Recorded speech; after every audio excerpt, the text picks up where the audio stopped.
Le steamer qui emporte l'oncle Tom, acheté par le marchand Daniel Haley à M. Shelby, glisse sur le Mississippi en direction de la Nouvelle-Orléans.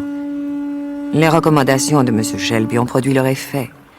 Haley, d'ailleurs, a déjà pu juger de la douceur et du caractère inoffensif de l'oncle Tom et lui permet d'aller et de venir à sa guise sur le bateau. Parmi les passagers, il y a un jeune gentleman, noble et riche, qui porte le nom de Sinclair. Il a avec lui sa fille de 5 à 6 ans sous la surveillance d'une cousine de Sinclair que le père a engagé à venir s'installer avec eux dans leur résidence du Sud. Tom avait souvent remarqué la petite fille.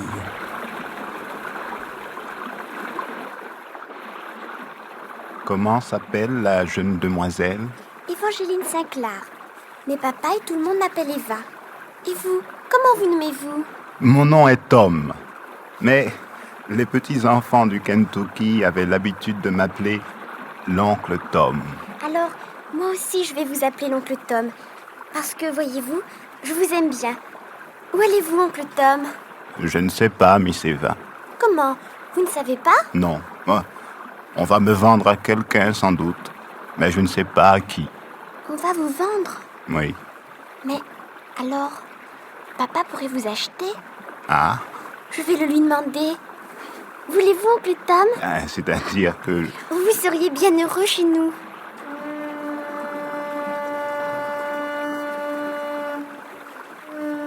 En somme, Monsieur Haley, toutes les qualités morales et chrétiennes reliées en marocain noir.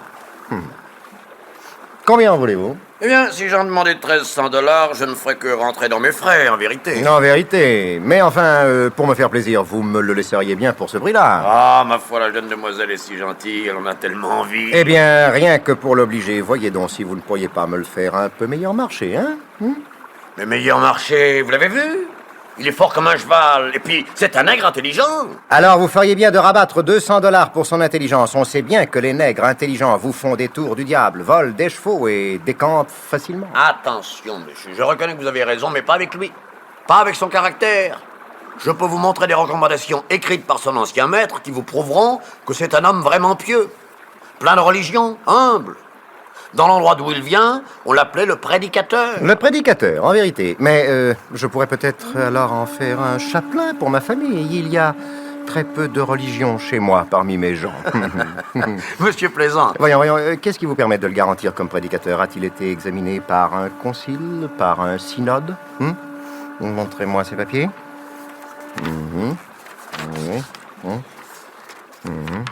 Ouais. Et cette religion m'inquiète. Il y a tant de religions partout qu'on ne sait plus à qui se fier. Ce sont des gens pieux que nous avons comme candidats aux prochaines élections.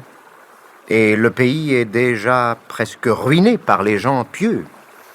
Enfin, bon. Et quel est le prix de la religion sur le marché? Il y a bien longtemps que je n'ai lu les journaux pour voir à combien cela est coté. Vous plaisantez, monsieur Sinclair. Je vous assure que la piété de Tom est sincère. Écoutez, puisque vous me garantissez cette piété, je vais me permettre un extra. À condition que vous me fassiez inscrire cette piété à mon compte sur le registre de là-haut. Combien? Je ne puis vous garantir cela. Vous raillez, monsieur. Là-haut, chacun a son registre. Dommage. Quand on met le prix pour acheter la religion d'un esclave, il est bien dur de ne pouvoir en trafiquer dans le pays où cette religion a le plus cours. Enfin, voici votre argent. Comptez votre monnaie. Merci, monsieur. Et je signe l'acte de vente. Voici. Voyons. Si j'étais ainsi détaillé et inventorié, je me demande à combien je pourrais monter. Vous n'en avez pas idée? Monsieur. Combien pour la forme de ma tête? Combien pour mon front? Pour mes mains, mes bras, mes jambes, ma poitrine? Vous plaisantez? Combien pour mon éducation, mon savoir, mon talent, mon humilité, ma religion? Monsieur. Mais pour ces derniers articles, pas grand-chose, je crois. Eva, venez ici. Et vous, Tom, approchez. Vous avez acheté l'oncle Tom, papa? Il est à vous, mignonne. Et maintenant, qu'allez-vous en faire? Un joujou, un cheval de bois? Je veux le rendre heureux, papa. Eh bien, voilà une bonne raison. Papa aime bien se moquer des gens, oncle Tom. Mais il est très bon. Papa vous remercie de cet éloge, jeune fille.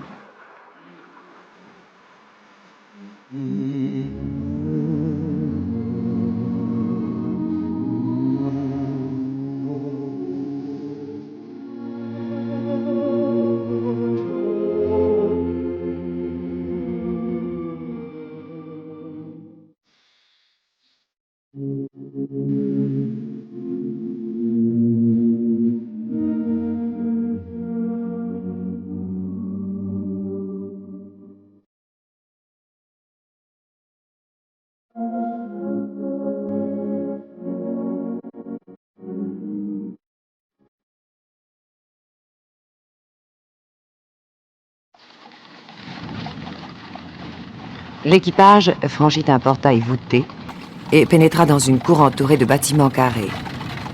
C'était une cour à la mauresque, dont l'intérieur révélait un goût raffiné. De larges galeries aux minces colonnes ornementées d'arabesques couraient tout autour. Au centre, une fontaine de marbre, où s'ébattaient des centaines de poissons d'or et d'argent. Autour de la fontaine était ménagée une promenade pavée de mosaïques. Le gazon recommençait après doux comme un tapis de velours vert. De grands orangers y versaient leur ombre et leur parfum.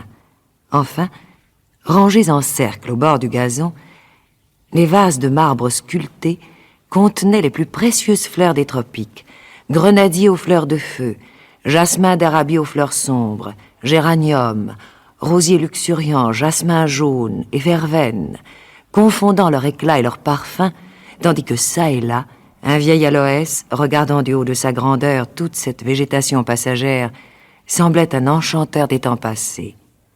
En un mot, c'était, idéal d'un luxe romantique, la demeure de la famille Sinclair. N'est-ce pas qu'elle est belle, ma maison, Miss Ophélia? Oui, l'endroit est très joli. Eh bien, mon garçon, cette demeure vous conviendra-t-elle? Oui, monsieur. Alors, entrons.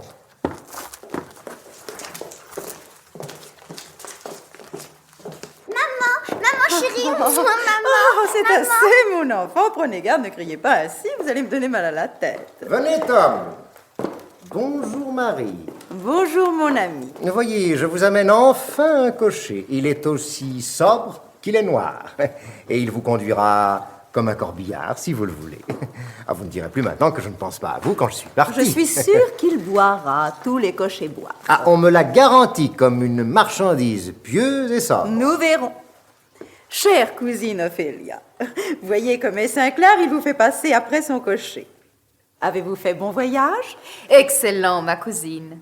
Vous êtes resté bien longtemps absent, Sinclair. 15 jours de plus que prévu. Allons, Marie, dites quelque chose d'aimable. Oh, que puis-je vous dire? J'ai eu la migraine toute la journée. Ils ont fait tant de bruit depuis votre arrivée que je suis à moitié morte. Vous êtes sujette à la migraine, madame? Vous voulez dire que j'en souffre comme une martyre? Je vous préparerai des infusions de genévrier. C'est excellent pour la migraine. Voyez, Marie, voici l'aurore de vos jours dorés. Notre cousine, femme pratique, va décharger vos épaules du poids des soucis ménagers. Vous êtes la bienvenue, cousine. Vous vous apercevrez bien vite d'une chose, c'est que dans cette maison, ce sont les maîtresses qui sont les esclaves. Allons, Marie, vous avez vos papillons noirs ce matin. Vous savez bien que cela n'est pas vrai. Mamie, par exemple, n'est-elle pas le meilleur des êtres? Que feriez-vous sans elle? Oui, elle est très bien. Et pourtant, comme tous les gens de couleur, elle est extrêmement égoïste. Mamie égoïste? N'est-ce point de l'égoïsme que d'avoir le sommeil si pesant? Elle sait que j'ai besoin de petites attentions, presque à chaque instant du jour et de la nuit quand j'ai mes crises. Eh bien, il est très difficile de la réveiller. Enfin, n'a-t-elle pas veillé près de vous toutes ces dernières nuits? Qui vous a dit cela? Elle s'est donc plainte? Mais non, elle ne s'est pas plainte.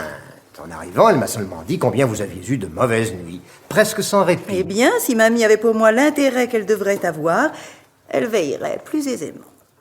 Maman, ne pourrais-je pas vous veiller une nuit? Seulement une nuit. Mamie pourrait ainsi se reposer. Quelle folie! Quelle folie, mon enfant! Mon Dieu, quelle étrange créature vous êtes! Je voudrais, cousine, pouvoir montrer la garde-robe de mamie à vos domestiques du Nord. Soie, mousseline, véritable batiste. J'ai quelquefois passé les après-midi entières à lui arranger des chapeaux, des robes. Mais non, les meilleurs sont égoïstes aujourd'hui. Il est vrai que c'est bien notre faute s'ils se conduisent comme des enfants gâtés. Je l'ai tant répété à Saint-Clar que j'en suis fatiguée. Ce sont eux, d'ailleurs, qui, plus que tout le reste, sont cause de ma mauvaise santé. Allons, allons, mesdames, je vous laisse. Je vais faire le tour du propriétaire. Viens-tu, Eva? Nous allons voir les chevaux et ensuite nous ferons une petite tartine. Vous voyez comme est Saint-Clar, cousine. Il ne me comprend pas. Il rit toujours quand je fais la moindre allusion à mes mots. Il ne saura jamais ce que j'ai souffert depuis des années. Si encore je me plaignais. Non, c'est une erreur de traiter les esclaves comme des fleurs exotiques ou comme des porcelaines de Chine. C'est même tout à fait ridicule. C'est un des points sur lesquels nous différons, Saint-Clar et moi. Il ne vous en a rien dit?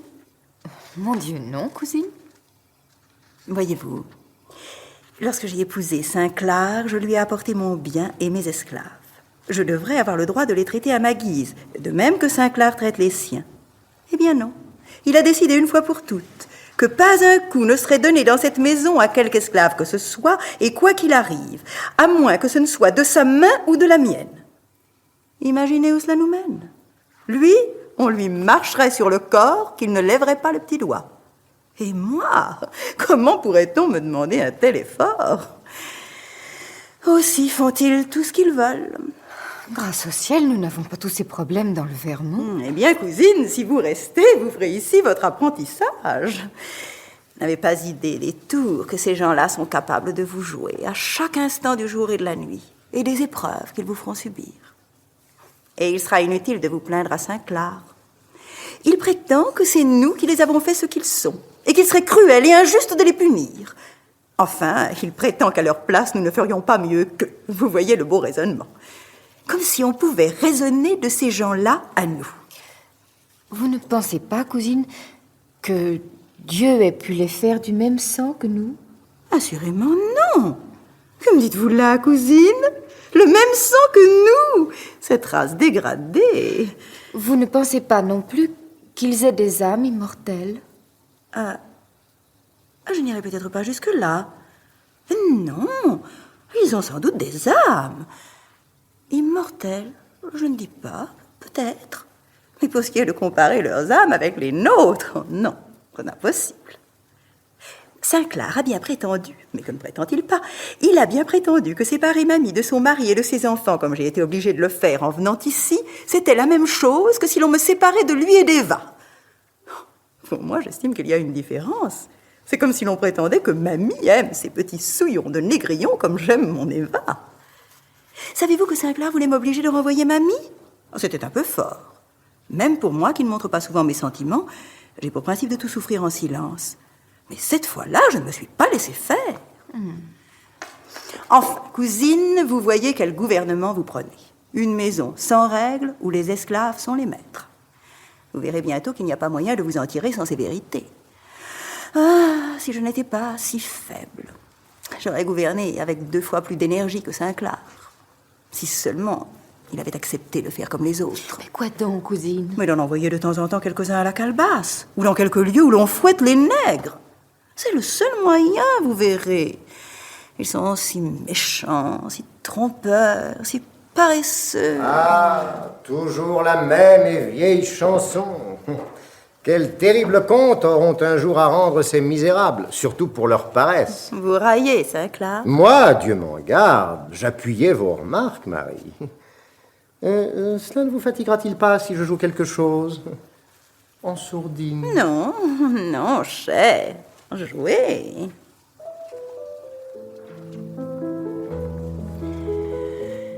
Vous semblez songeuse et bien sombre, cousine. Je pense, cousine, que vous autres possesseurs d'esclaves, vous avez une terrible responsabilité que je ne voudrais assumer pour rien au monde. Et quelle est votre opinion, cousine? Vous devez élever vos esclaves. Vous devez les traiter comme des créatures raisonnables, comme des âmes immortelles, dont vous aurez à rendre compte un jour au tribunal de Dieu. Telle est mon opinion.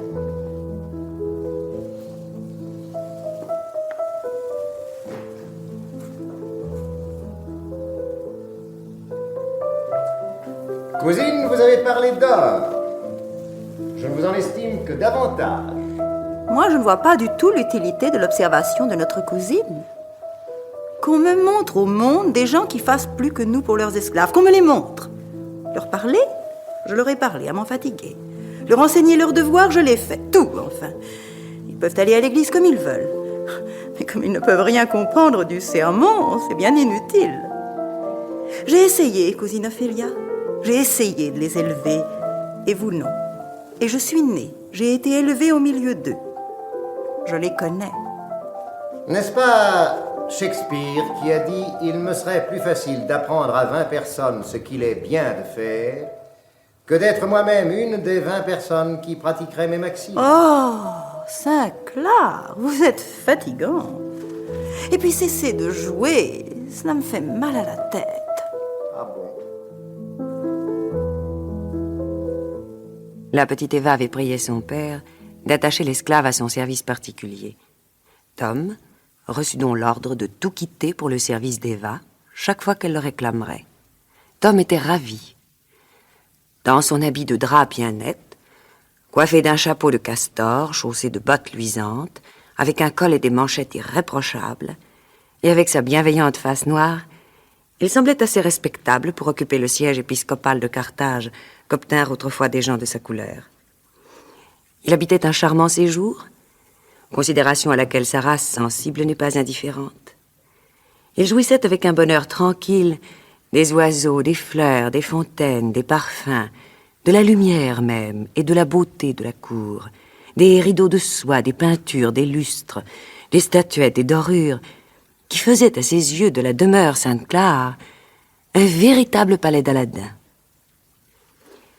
Si l'Afrique doit jamais produire une race cultivée et civilisée, et le temps viendra où l'Afrique tiendra son rang dans cette marche incessante du progrès humain, la vie s'éveillera là, avec une splendeur et une magnificence inconnues à nos froides tribus de l'Ouest. Oui, dans cette terre mystique de l'or, des perles, des épices ardentes, des palmiers ondoyants, des fleurs merveilleuses et de la fertilité sans bornes, l'art produira des formes nouvelles et la magnificence saura revêtir un éclat nouveau. La race nègre, qui ne sera plus alors méprisée et foulée aux pieds, produira sans doute la dernière et la plus superbe manifestation de la vie humaine. Oui, dans leur douceur, dans leur humble docilité de cœur, dans leur aptitude à se confier à un esprit supérieur et à s'en remettre au pouvoir d'en haut, dans la simplicité enfantine de leur affection, dans leur oubli des injures reçues, ils réaliseront dans sa forme la plus élevée la véritable vie chrétienne. Dieu châtie ceux qu'il aime. Il a choisi la pauvre Afrique dans cette fournaise de l'affliction pour la placer au premier rang en ce royaume suprême qu'il établira quand tout autre royaume aura été jugé et détruit. Car les premiers seront les derniers et les derniers seront les premiers. Étaient-ce là les idées qui préoccupaient Madame de Saint-Clar le matin d'un certain dimanche au retour de l'office, quand elle se tenait debout, magnifiquement parée sur le perron de son palais, un bracelet de diamants sur son mince poignet? Eh bien, cousin, vous n'êtes pas venu à l'office? Vous m'excuserez de ne pas vous avoir accompagné, cousine, mais je n'y vais jamais. Oh. Saint-Clar n'a pas la moindre religion, Ophélia. Je lui ai dit 100 fois que c'était très inconvenant. Inconvenant, c'est le mot, car vous autres, mesdames, n'allez à l'église que pour apprendre à faire votre chemin dans le monde. Votre piété est un vernis. Saint-Clar, je ne vous permets pas. Si j'allais à l'église, moi, je voudrais aller au temple de Mamie. Au moins, y resterais-je éveillé. Quoi, chez ces braillards de méthodistes? Quelle horreur! Ah, c'est certes autre chose que la mère morte de vos églises. Croyez-moi, c'est trop demander à un homme que de le conduire là. Il y a de quoi périr d'ennui. Et quel était le programme de l'église aujourd'hui? Le docteur a fait un magnifique sermon. Un de ceux que vous devriez entendre. Ah, Il exprimait exactement toutes mes idées. dans ce cas, le déplacement était inutile. J'entends toutes mes idées sur la société. Il avait pris pour base de son sermon « Il a fait toutes choses belles dans leur saison ». Et il a montré comment toutes les classes, toutes les distinctions sociales venaient de Dieu. Il a très bien montré qu'il était convenable et juste qu'il y eût les petits et les grands, que les uns étaient nés pour commander et les autres pour obéir. Il a si bien répondu à toutes les objections que l'on fait maintenant à l'esclavage. Vraiment, Saint-Clar, il est dommage que vous ne l'eussiez point entendu. Il a prouvé que la Bible était évidemment de notre côté. Dieu merci, mon journal était plus édifiant et de plus, j'ai fumé un excellent cigare, ce que je n'aurais pu faire à l'église. Mais est-ce que vous ne partagez pas les opinions de ma cousine? Moi, vous savez, je ne suis qu'un pauvre pécheur que la grâce n'a pas touché. Le côté religieux de ces choses-là me trouve parfaitement indifférent. Mais en vérité, si je devais parler sur la question de l'esclavage, je dirais... Nous sommes pour l'esclavage. Nous l'avons, nous le gardons. C'est dans notre intérêt, et voilà tout. Et je crois que tout le monde me comprendrait. En vérité, Augustin, vous ne respectez plus rien. Je suis révoltée de vous entendre parler ainsi. Ma chère Marie, si je vous révolte, dites-moi, pourquoi ne poussez-vous pas plus loin les explications religieuses? Que voulez-vous dire? Pourquoi ne pas prouver qu'il est beau en sa saison de boire un coup de trop, de rester un peu tard à jouer aux cartes et de se livrer à une foule d'autres distractions que la Providence nous ménage? Je serais enchanté d'entendre prouver que cela aussi est beau en sa saison. Enfin, monsieur mon cousin, êtes-vous pour ou contre l'esclavage? Terrible question. Dans votre Nouvelle-Angleterre, vous avez une si affreuse logique. Je sais bien que si je réponds à cette question, vous allez m'en faire 10 autres de plus en plus difficiles. Je ne tiens pas à m'en ferrer. Merci bien. Je passe ma vie à jeter des cailloux dans les vitres de mes voisins. Je me garderais bien de faire mettre des vitres chez moi. Voilà comme il est. Ne discutez pas avec lui, cousine Ophélia, il est insaisissable. Et cela parce qu'il n'a pas de religion. De la religion. Appelez-vous de la religion ce que vous allez entendre au temple. Appelez-vous de la religion cette doctrine qui tantôt courbe l'échine et tantôt la redresse, qui suit tous les caprices d'une société égoïste et mondaine. De la religion cette absence de scrupules, de générosité et de justice. Non. Non, si je voulais voir de la religion, je ne regarderais pas au-dessous de moi, mais au-dessus. Alors vous ne croyez pas que la Bible justifie l'esclavage? Écoutez, la Bible était le livre de ma mère. Elle a vécu et elle est morte avec ce livre. Il me serait triste de penser qu'il en fût ainsi. C'est comme si on me disait que ma mère buvait de l'eau-de-vie, chiquait du tabac et jurait pour me prouver que j'ai raison d'en faire autant. Non, je n'aurais pas plus raison pour cela, et cela me priverait du bonheur de respecter ma mère. Et c'est un bonheur, vous savez, c'est un bonheur d'avoir en ce monde quelqu'un que l'on puisse respecter. Vous voyez donc bien que ce qu'il faut, c'est que chaque chose soit à sa place. L'édifice social, en Europe comme en Amérique, est composé d'éléments qui supporteraient difficilement la critique d'un examen sévère. On ne vise nulle part au bien absolu, on se contente de ne pas faire plus mal que les autres. Maintenant, qu'on vienne me dire l'esclavage nous est nécessaire, nous ne pouvons pas nous en passer, il nous le faut, ou bien nous sommes réduits à la mendicité, voilà qui est positif, clair et net et honorable comme la vérité. Mais que l'on vienne avec une mine allongée et hypocrite me citer l'Écriture, non, non, non. Jamais je n'approuverai cela. Vous n'avez pas de charité. À présent, mettons que le prix du coton baisse de jour en jour et fasse des esclaves une propriété qui se donne sur le marché. Ne pensez-vous pas que nous aurons aussitôt une toute autre explication de l'Écriture? Quel flot de lumière tout d'un coup dans l'Église! Et comme il sera vite démontré que la raison et la Bible veulent tout autre chose. En tout cas, moi, je suis enchantée d'être née du temps de l'esclavage. Et je crois que c'est une bonne chose. Et à coup sûr, je ne pourrais pas m'en passer.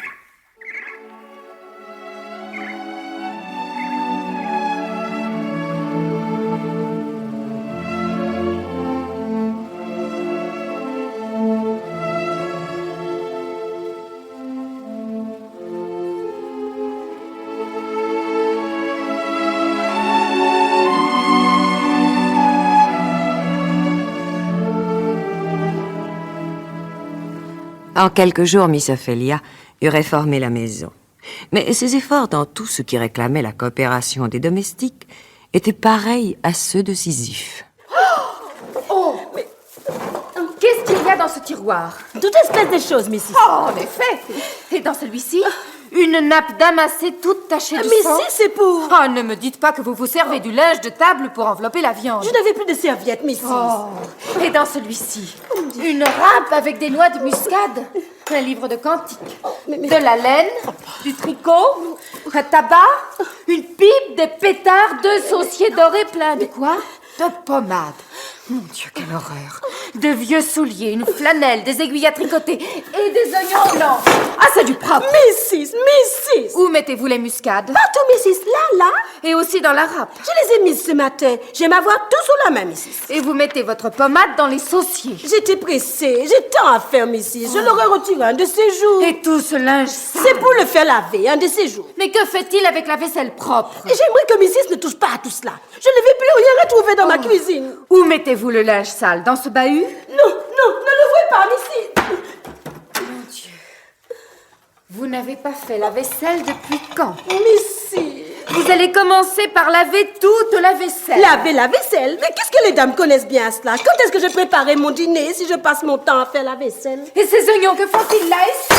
Mon Dieu, Seigneur Jésus! Mon Dieu, Missy, je ne vais plus rien retrouver.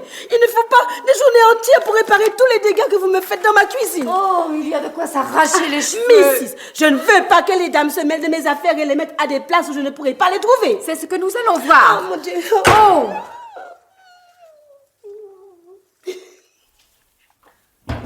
Augustin. Oui, Augustin, je crois qu'il est impossible d'apprendre l'ordre à vos gens. comme c'est vrai, Je n'ai jamais vu tant de désordre, tant de gaspillage, tant de confusion. c'est certain. Oh, vous ne le prendriez pas aussi calmement si vous étiez chargé de tenir la maison. Chère cousine, vous n'avez donc pas encore compris que nous autres maîtres étions divisés en 2 classes, les oppresseurs et les opprimés? Puisque nous sommes bons et que nous détestons d'être sévères, il faut bien nous soumettre à toutes sortes d'inconvénients. Et puisque nous voulons entretenir dans nos maisons une bande de sacripants, il faut bien que nous en subissions les conséquences. Mais n'avoir à ce point ni l'ordre, ni le temps, ni la place de rien. Oh, êtes-vous jamais descendu dans vos cuisines, mon cousin? C'est une chose incroyable. D'abord, ma chère Vermont, vous autres, gens du pôle Nord, vous faites du temps un cas vraiment ridicule. Quant à la régularité de vie, qu'importe que le déjeuner soit prêt 1 heure plus tôt ou 1 heure plus tard, lorsqu'on n'a rien à faire. Et si Dinah crée du chaos les festins qu'elle nous prépare, épargnez-moi de voir les préparatifs, je n'oserais sans doute plus goûter de rien. Mais Augustin, vous n'avez aucune idée de l'état dans lequel j'ai trouvé les choses. Le rouleau à pâtisserie sous son lit. Oui. Une râpe dans sa poche, avec son tabac. Autant de sucriers qu'il y a de trous dans les murs. Le linge de table qui enveloppe les viandes et qui sert pour essuyer la vaisselle. Oui, je sais tout cela. Mais la merveille, c'est qu'elle me fait des dîners superbes. Il faut juger Dinah comme les généraux et les hommes d'État, sur le succès. Oh, et le gaspillage, la dépense, sont-ils réellement honnêtes? Je me le demande. Ah, c'est trop fort. Honnête. Mais pourquoi le serait-il? Qu'avons-nous fait pour qu'il le soit? Dites. Oh, il me semble que c'est à vous que vous devriez poser cette question. Voyez-vous, depuis le sein de leur mère, ils savent qu'ils ne peuvent arriver que par des voies clandestines. La ruse, le mensonge sont leurs seules ressources. Et aussi bien avec leurs parents, leurs maîtres et les enfants de leurs maîtres. C'est inévitable. On ne peut rien attendre d'autre d'un esclave. On ne peut pas le punir pour cela. On le maintient dans une sorte de demi-enfance qui l'empêche toujours de comprendre que le bien de son maître n'est pas le sien. Je ne vois vraiment pas, pour ma part, comment les esclaves pourraient être honnêtes. Un individu comme Tom est un véritable miracle moral. Bon, mais mettons de côté pour l'instant nos préjugés respectifs et allons dîner, chère cousine.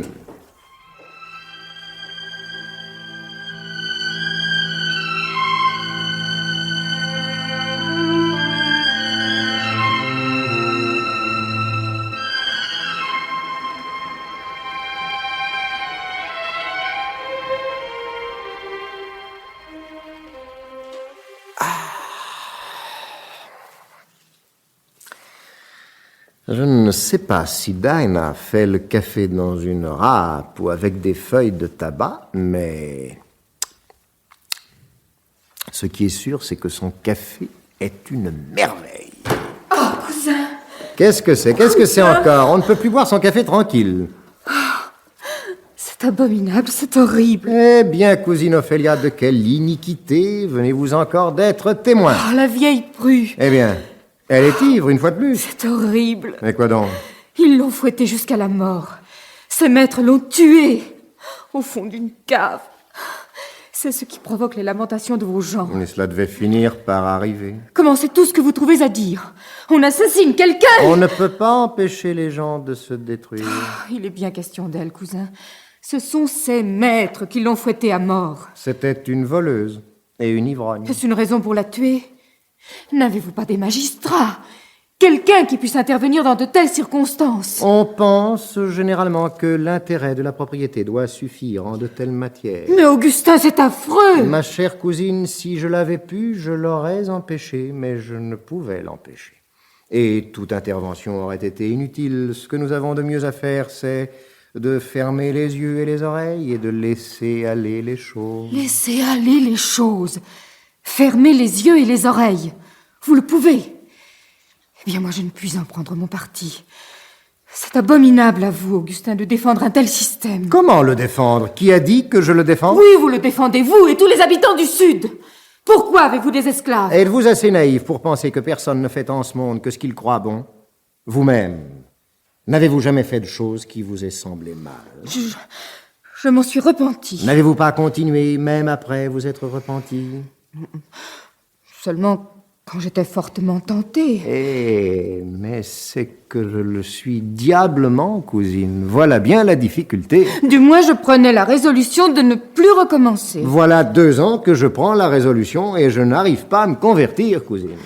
Mais j'aimerais mieux me couper une main que de persévérer dans une conduite que je crois mauvaise. Allons, allons, cousine, ne prenez pas un air aussi terriblement sérieux. Il fait si chaud. Oh, je n'aime pas les sujets graves quand il fait chaud.